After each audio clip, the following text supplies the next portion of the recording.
This is a redo because the first shot I did, my chin was cut off. But welcome to Auto Chills. Today I'll be going over a quick look at the new GoPro Hero 7 Black right here. I primarily got this to film my bike rides because of its new and improved image stabilization called Hypersmooth. Yeah, so today I went to a park just to see what that image stabilization actually looked like, as well as to get a sense of what the image quality was and the audio, and also kind of the build quality and the use of the GoPro Hero 7 Black. Or I'll just call it the Black 7. Prior to that, I've had the GoPro Hero 4 Black. I did not have the 5 and 6, so it is quite a big upgrade. First thing I noticed out of the box was the build quality on this. I love the finish, the rubbery finish on this, as well as the brushed metallic feeling that I get on the lens protector thingy. Other thing I noticed is that the plastic on this is a lot nicer and more premium feeling. The spring inside of the flap here also feels a lot more substantial. Other thing I noticed is that the processor on here is amazingly better than the processor on this thing. It's a lot smoother, a lot faster. When I was using the 4, I would actually preset everything and try not to change it because it was such a hassle trying to change settings on this thing because it was so slow, unresponsive. But I've not had an issue on the 7 Black. What else? Other kind of side notes, it does not do Hypersmooth in 4K, but I kind of expected that. It would have been nice if it could, but it is what it is. I also noticed that the battery that it came with was at 0 charge. I plugged the device into my laptop to try to charge it because it doesn't come with an external battery charger. After a few hours, it was still 0%. So I don't know what the deal was there. It might have just been a mistake on my part. Maybe I have to turn it on in order for it to charge. I don't know. But there's that. I still have all the accessories from my 4 that work on the 7, so there's no problem there.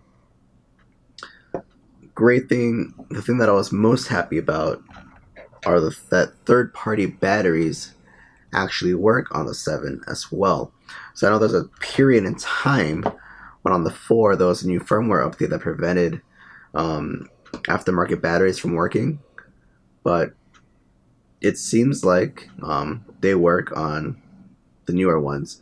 I never actually updated the 4 since I've heard about that. I believe that they fixed it afterwards, but I never bothered updating it. Other notes, at one point during the film, testing it out tonight, I noticed that the GoPro, it bricked on me. I hit the record button and then image froze and a little line started appearing, and you'll see it. Show that the GoPro kind of just bricked on me while trying to start up recording. But probably just, it's a new release. It would be nice if new releases didn't come out with bugs, but they come out with bugs. It's the life we have to live with.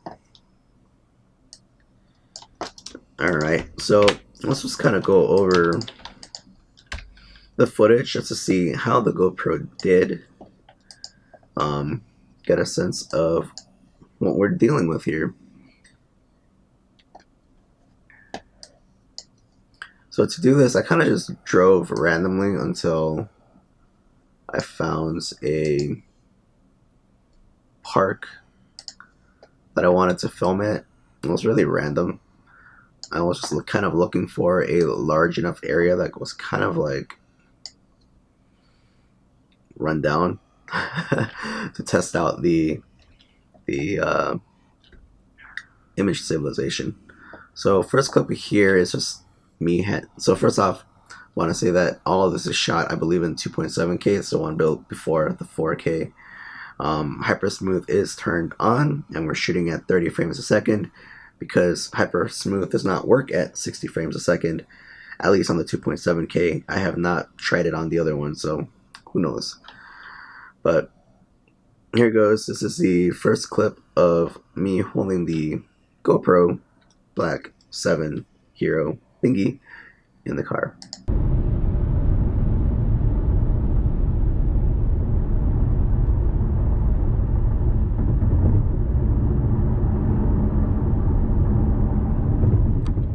Car's bobbing up and down, but it actually looks pretty good.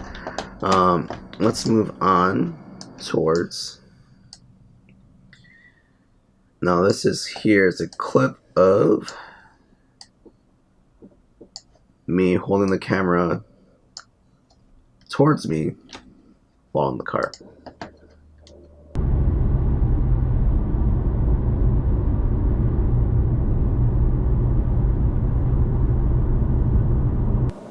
Excuse my sad looking face, but I'm actually really tired. I was up all night previous night doing homework, and so that's kind of my tired look. Next clip we have here is of me getting on a scooter and then riding the scooter on kind of like on pavement. That's what it's called. I'm having trouble with the words today, but I normally do anyway.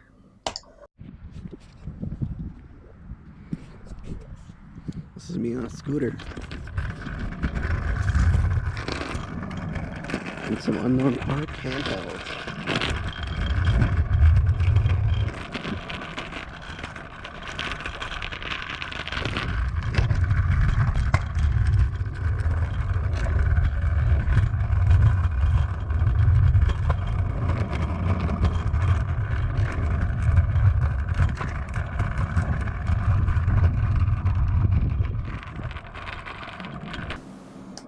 So you might have noticed that there are kind of like jerky movements.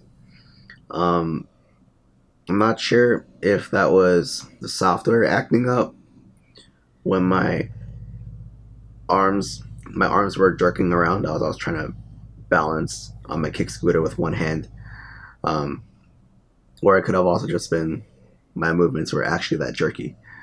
But next we have a clip of the scooter going over a bridge, and you can see how the image stabilization does here.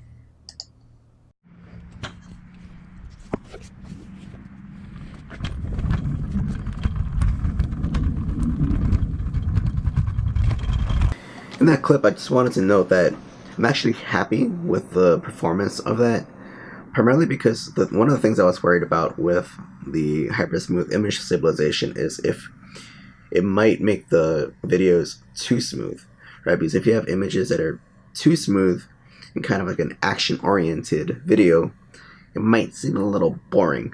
But I'm glad that it's not the case here.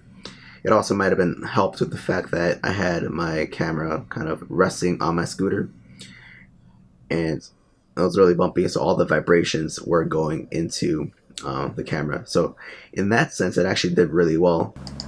Alright, next we'll see me walking with the 7 Black to get a sense of what the image stabilization looks like while you're vlogging and walking and potentially shooting outwards. So the scooter doesn't really work anymore on gravel, so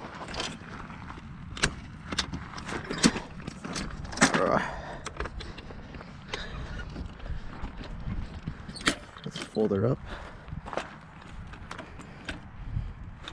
around my shoulder and we'll walk. I have no idea where we're going, but this will also give a good sense on how it sounds and what the Hypersmooth looks like while walking.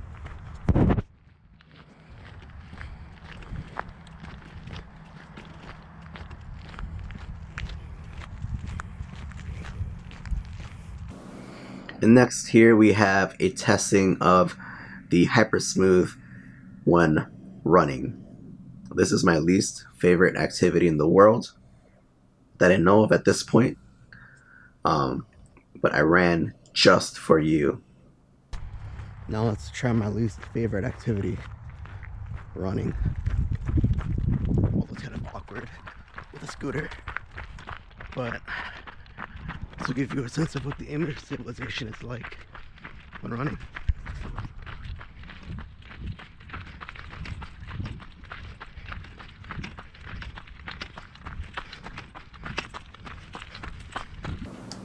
So I think in this case here, you can see that when the camera looks outward, it's a lot smoother than when I'm holding out the camera.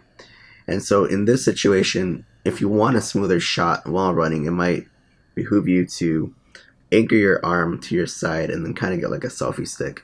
That probably would make it less crazy. You know, my arms aren't very strong. The tiny black 7 makes it wave around everywhere.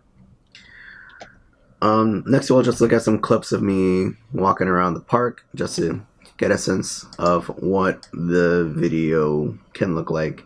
Just want to note that I'm filming this, or I filmed this at dusk, around 6:30ish p.m., 6:15 p.m., and it is winter, or not winter, fall, right? And it was also very cloudy today. It actually rains in the morning, so yeah, the lighting wasn't great, but we get a better idea of what the low light capability on the GoPro Hero Black 7 is, because GoPro did say that they have improved it, and from what I can tell, I think it actually did improve, so good work there. This is actually a pretty cool place here. I parked my car in the kind of the shadiest parking lot I could find, and as I got further and further in, as you can see, it's a pretty interesting place.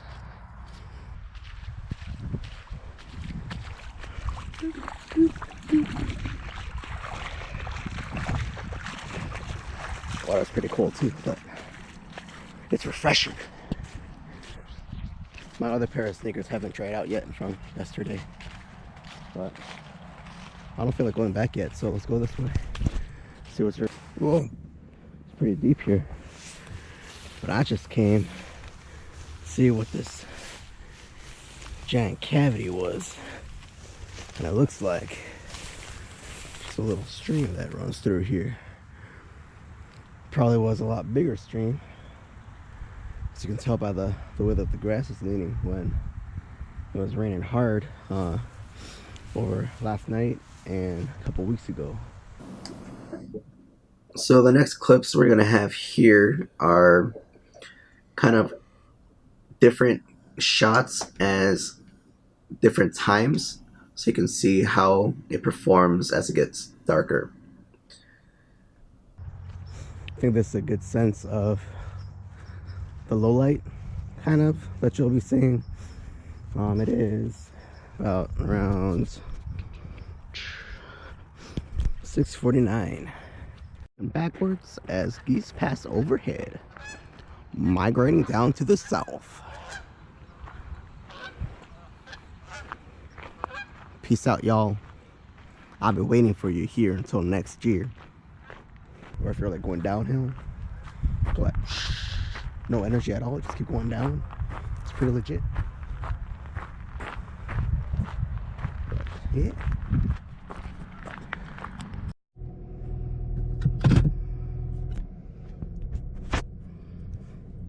How is the low light now? I don't know, I can't see because you're looking at me. But I'm heading back. It's 6:59. I am leaving this rando park that I came to, and my windows are steaming up because I am so hot and it is cold outside.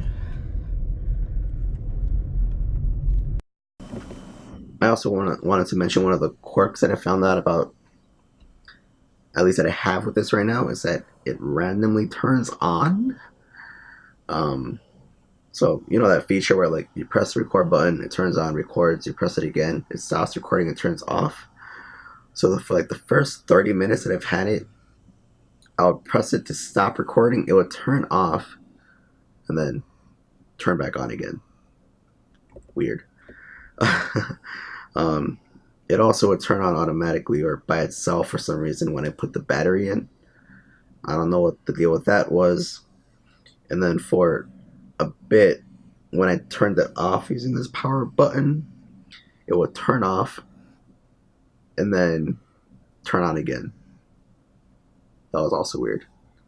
But I found out if you hold it a little bit longer after the sounds until the screen actually turns black, it actually stays off then.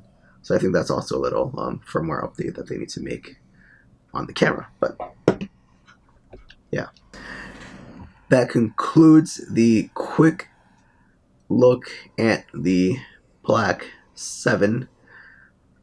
I may make another video on thoughts about it as I continue to use it. Look out for the next, or one of my next videos that I'll be releasing here shortly. The first look at the Fuji X-T3. Yeah, I've shot with that a little bit over the past weekend, but I want some more time with it before I actually say anything about it, because when I used it, I was actually filming for something, so I didn't really have time to play with it.